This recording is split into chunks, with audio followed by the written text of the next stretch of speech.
আসসালামু আলাইকুম এভরিওয়ান। তো চলো বেশি কথা না কইয়া গল্প শুরু করা যাক। আপনার গাল এত লাল হয়ে আছে কেন? মনে হচ্ছে যেন রিমি ম্যাডাম রেগে বলল তোমাকে বলছি এত কথা বলতে, চুপ করে বসে থাকতে পারো না? একবার যদি আমি দেখতে পেতাম কে যে আমার গালে। রাধিকা বলল, কি ম্যাডাম? রিমি ম্যাডাম কিছু বলল না, চুপ করে বসে গেল। রাধিকা আমার দিকে তাকিয়ে মুখ টিপে হাসছে। ও ঠিকই বুঝে গেছে আমি ওনাকে চড় দিয়েছি। রাধিকা ইশারা করে বলল, তোর বুদ্ধি আছে বলতে হবে মামা, তুই আসলে একটা জিনিস। আমি মুচকে হাসি দিয়ে বললাম, জানিস রাধিকা, মাঝে মাঝে এত আনন্দ লাগে কিন্তু প্রকাশ করতে পারি না। আহারে কতটা যে ভালো লাগছে আমার।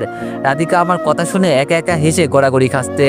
আমি শুধু বোকার মতো তাকিয়ে আছে যে আমি কি করলাম যার কারণে রাধিকা তো হাসছে। কিছুক্ষণ বসে থাকার পর ড্রাইভার বাস থামিয়ে বলল, ম্যাডাম আপনাদের হোটেলের সামনে এসে গেছি, এখন সবাই নামতে পারেন। এক এক করে সবাই নিচে নামছে। আমি বাস থেকে নামতেই আননোন নাম্বার থেকে একটা কল এলো। এই রং নাম্বারে আবার কে কল দিয়েছে? আমি ফোন রিসিভ করতে ওপাশ থেকে আপু বলল, রিফাত কেমন আছোস? আমি বললাম, আরে আপু যে, তুই আমার ফোন নাম্বার কই পেলি? আপু বলল, চুপ কর, তুই আমার সাথে কথা বলবি না। আমি যদি রাধিকার ফোন নাম্বার না রাখতাম তাহলে তো তোকে আর খুঁজেই পেতাম না। আমি বললাম, সরি রে আপু, ইদানিং এত বিজি থাকি যে তোরে কল দিতেও ভুলে গেছি। আপু বলল, হয়েছে আর থাক, মিথ্যা কথা বলতে হবে না, আমি তো তোর বোন হলে খবর নিতিম। আমি বললাম, এভাবে বলতে পারলি আপু? আপু বলল, এখন যেই কারণে কল দিলাম শোন। আমি বললাম, বল। আপু বলল, বাবা তো আমার বিয়ে অন্য কারোর সাথে ঠিক করে ফেলেছে, তুই তো জানিস আমার বিষয়ে। আমি বললাম, তুই আমাকে এখন বলিস এই কথা, আরো আগে বলতে পারলি না? আপু বলল, তোর নাম্বার ছিল না আমার কাছে। আমি বললাম, বাবা এখন কোথায় আছে? আপু বলল, উনি রুমে আছেন, আমি কিচেন রুমে বসে আছি। আমি বললাম, বাবার কাছে ফোনটা দে। আপু বলল, কিন্তু ভাই পরে আমাকে যদি। আমি বললাম, তোরে বলছি আমি বাবার কাছে ফোনটা দিতে, এখন কথা বলিস কেন? আপু বলল, আচ্ছা 1 মিনিট হোল্ডে থাক, আমি দিতেছি। কিছুক্ষণ পর আপু বলল, নে বাবার সাথে কথা বল। বাবার কাছে ফোনটা দিতেই আমি জোরে বললাম, বাবা আপনি কি আমার মতো আমার বোনের জীবনটাকেও নষ্ট করে দিতে চান? একবার তো আমাকে বেঁধে জোর করে বিয়ে করিয়েছেন, আজকে সেই মেয়ে আমাকে এত অত্যাচার করে যে শুধু মুখ বন্ধ করে সহ্য করি। আপুর বিয়ে যদি আপনার ইচ্ছা মতো দেন তাহলে আমি কসম করে বলছি বিয়ের 1 মিনিট আগে হলেও আপুকে আমি নিয়ে আসবো, আর সেটা যেভাবে আনার দরকার হয় সেভাবেই আনবো। আর এনে আমি আপুর পছন্দের মানুষের সাথে বিয়ে দিব। আপনি তো জীবনভর টাকা চিনলেন, আজকে আপনার কারণে আমার জীবন থেকে আনন্দ হারিয়ে গেছে। বাসা থেকে এসেছিলাম সেই যে কবে, আজ পর্যন্ত মন খুলে একটু হাসতে পারি নাই। যাক, আপনি আমার বাবা, আপনাকে এত কথা বলতে আমি চাই না, শুধু এটাই বলতে চাই আমার মতো আমার বোনের জীবনটাকে নষ্ট করবেন না।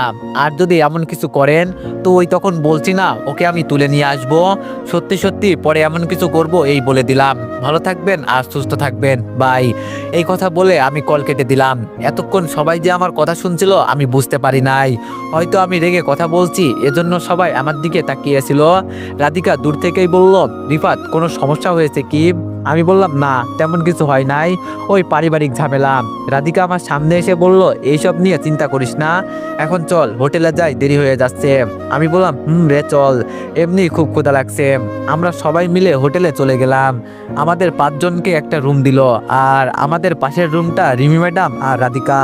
হালকা কিছু খেয়ে বিছানার উপর বসে আছি, তখন আবির বলল, রিফাত চল লুডো খেলি। আমি বললাম, না ভাই আমার খেলার ইচ্ছা নাই, তুই অন্য কারোর সাথে খেল। আর আমি একটু বাইরে গেলাম, ঠিক আছে, এখানে আমার ভালো লাগছে না। এই কথা বলে আমি রুম থেকে বের হয়ে গেলাম। আমাদের রুমের সামনে সুইমিং পুল আছে, ওটার দিকে আমি তাকিয়ে আছি। পাশের রুম থেকে রিমি ম্যাডাম আওয়াজ করে বলল, সত্যি করে বলো তো রাধিকা, তখন অন্ধকারে বাসে আমার গালে থাপ্পড় দিয়েছিল কে? রাধিকা কি বলল শুনি নাই। আমি মনে মনে বললাম, রাধিকা কখনো হয়তো আমার কথা বলবে না, কারণ ওকে আমি ভালো করেই চিনি। এর মাঝেই আপু আবার কল দিল। আমি ফোন রিসিভ করে বললাম, আপু বল।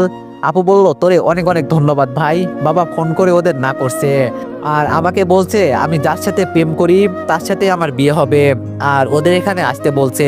আমি বললাম, শুনে খুব ভালো লাগলো। আপু বলল, তোরে অনেক অনেক ধন্যবাদ ভাই, নে আম্মু তোর সাথে কথা বলবে। আম্মু বলল, হ্যালো বাবা, তুই কোথায় আসোস, কেমন আসোস, ঠিক মতো খাওয়া দাওয়া করিস তো? আমাদের খোঁজ খবর কি একটুও নেওয়ার প্রয়োজন মনে করিস নাই? নিজেকে খুব বড় মনে করিস না? এত বড় হয়ে গেছো যে এখন বাবা মায়ের কথা মনে পড়ে না? আমি বললাম, আরে আম্মু ধীরে বলো তো, সবকিছু একসাথে বললে কিভাবে উত্তর দিব? আম্মু বলল, তুই আমাদের রেখে চলে গেলি কেন? আমি বললাম দেখো একদম কান্না করবে না, আর আমি গিয়েছি কি সাদে, তখন তো তুমি নিজ চোখে দেখছো। আম্মু বলল তো কি হয়েছে, পরে তো ওই মেয়ে সত্যি কথা বলছে, আর সেই দিন চেয়ারম্যান এসে মাপ চেয়ে গেছে আমাদের কাছে। এই একটা মিথ্যা অপবাদে তোর আমাদের গ্রাম থেকে বের করে দিয়েছে। মাহি নাকি চেয়ারম্যানকে সব সত্যি কথা বলছে। আমি বললাম বাদ দাও আম্মু, আমি এইসব নিয়ে চিন্তা করি না, যেটা হবার ছিল সেটাই হয়েছে। আর মায়ের সাথে আমার দেখা হয়েছিল, ওর এখন স্বামী আছে। আম্মু বলল তুই কিছু বলিস তাই বাবা? আমি বললাম আম্মু তুমি কি চাও আমি ওকে কিছু বলি, পরে যদি ওর সংসার নষ্ট হয়ে যায়? আম্মু বলল বাবা ভালো কাজ করলি, আচ্ছা এখন তুই বাসায় আয়, তোরা ছাড়া আর ভালো লাগছে না। আমি বললাম বাসায় আসবো আর আবার আমাকে জোর করে বিয়ে দিবে না, এটা তো হতে পারে না। আম্মু বলল তুই তোর বাবাকে আগে কি বললি জানিস, ওনাকে আমি কখনো কান্না করতে দেখি নাই, আজকে কান্না করছে। যদি উনি টাকার জন্য এইসব করে তাহলে এগুলো কার জন্য করে বল? আমি বললাম আম্মু তখন আমি বুঝতে পারি নাই, আপুর কথা শুনে রাগ হয়েছিল। আম্মু বলল আচ্ছা বাদ দে বাবা, যাই হোক এখন তুই বাসায় আয়। আমি বললাম আম্মু তুমি তো জানো আমি চাকরি করি, আর চাকরি ফেলে কিভাবে আসবো বলো? আম্মু বলল এত কিছু জানি না বাবা আমি, তুই আসবি কিনা বল? আমি বললাম ঠিক আছে আম্মু, সময় মতো করে একদিন আসবো। আম্মু বলল বাবা তোর চাকরি করতে হবে না, তাও তুই বাসায় ফিরে আয়। আমি বললাম আসবো তো বলছি আম্মু, আর তুমি আমার জন্য কোনো চিন্তা করবে না, ঠিক আছে? এখন ফোন রাখি। কল কেটে দিতেই পিছন থেকে রাধিকা বলল কি রে বাবা মার কথা কি খুব বেশি মনে পড়ে? আমি বললাম মনে পড়লে কি এখন আর যাওয়া যাবে, তাছাড়া এখন আর আমার বাড়িতে যেতে মন চায় না। রাধিকা আমার পাশে দাঁড়িয়ে বলল মন না চাইলেও তো যেতে হবে। আমি বললাম বাদ দে সব কথা, তবে তোরে আমি এতটা কাছের মানুষ মনে করি, আর তুই যে এভাবে আমাদের থেকে এসব কথা লুকিয়ে ফেলবি আমি কখনো চিন্তা করি নাই। রাধিকা বলল আবির তোরে সবকিছু বলে দিয়েছে। আমি বললাম তুই আর আমার সাথে কথাই বলিস না, তোরে দিয়ে আমি এটা আশা করি নাই। রাধিকা আমার হাত ধরে বলল সরি বলছি তো, আমি তো চেয়েছিলাম আমাদের বিয়ে যেদিন হবে সেই দিন তোরে সবকিছু বলে সারপ্রাইজ দিব। রাধিকার হাত ছাড়িয়ে বললাম যা তোর কিছু বলতে হবে না, আমি যদি তোরে সবকিছু বলতে পারি তাহলে তুই কেন পারিস না? হয়তো আমাকে ভালো বন্ধু ভাবতে পারিস নাই, যা বাদ দে, আমি কেন এসব কথা চিন্তা করে মন খারাপ করি? রাধিকা বলল রিফাত সরি। আমি রাধিকার দিকে না তাকিয়ে রুমের দিকে যেতে লাগলাম। রাধিকা আমাকে পিছন থেকে ডাকছে, কিন্তু আমি ওর কোনো কথাই শুনি নাই। ওরে আমি কতটা আপন মনে করতাম। আরও আমি রুমে যেতেই আবির রাধিকার কণ্ঠ শুনে রুম থেকে বের হয়ে গেল। কেউ পিকনিকে এসে প্রেমে বিজি, কেউ আবার নিজের দুঃখে। যাক কালকে সকালে চলে যেতে হবে, এখন একটু ঘুমিয়ে নিই। বিছানায় শুয়েই ঘুমিয়ে গেলাম। ঘুম থেকে উঠে দেখি আবির আমার পাশে শুয়ে আছে, ঘড়িতে এখনো রাত 12টা বাজে। বাবা এত তাড়াতাড়ি ঘুম ভেঙে গেল? হঠাৎ বাইরে কোনো কিছুর আওয়াজ শুনতে পেলাম। বিছানা থেকে উঠে দরজা খুলে বের হলাম, আর বের হয়ে দেখি রিমি ম্যাডাম বাইরে বসে ল্যাপটপে কিসের কাজ করছে। হয়তো উনি বসে বসে অফিসের কাজ করছেন, তবে এইসব হোটেলে এত রাতে বাইরে থাকা মানেই তো ঝামেলা, বলা তো যায় না কখন কোন ছেলে এসে কি করে বসে। ম্যাডামকে বাইরে রেখে এখন যে ঘুমিয়ে যাব এটাও পারবো না, উনার যদি কিছু হয়ে যায়।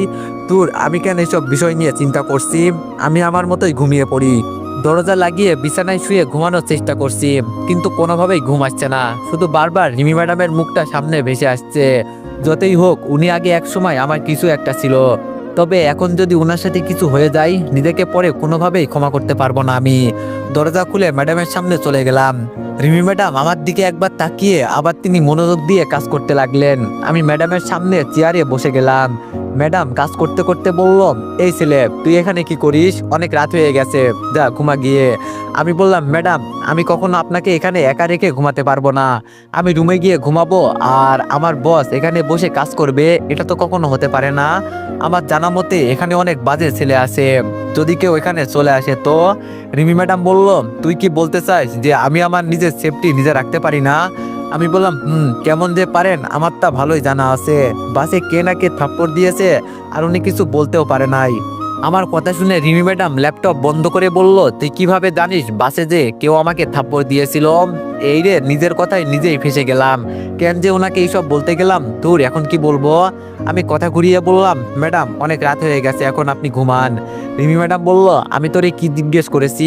আমি বললাম ম্যাডাম এই কথার উত্তর আমি দিতে পারবো না, তবে এখন এইটুকু বুঝেন যে আপনার সাথে অন্ধকারে যা ইচ্ছা তাই হতে পারে।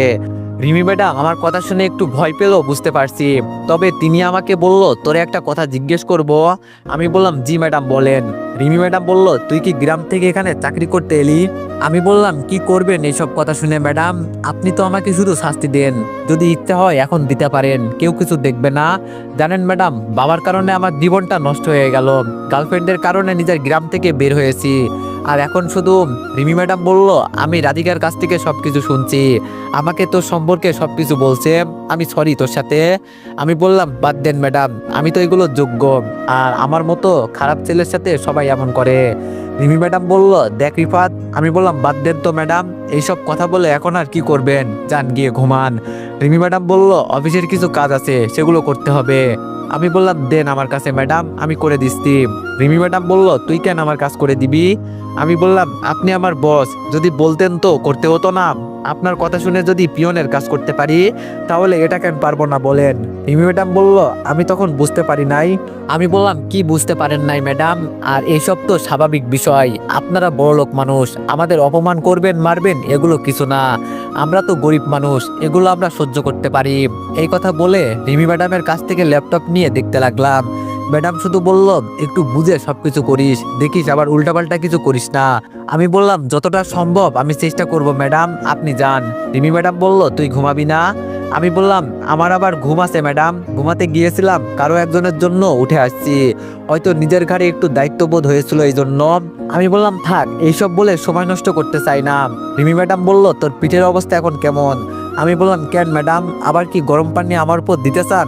এবার দিলে একেবারে মেরে ফেলবেন, কারণ এইসব সহ্য করতে পারি না ম্যাডাম।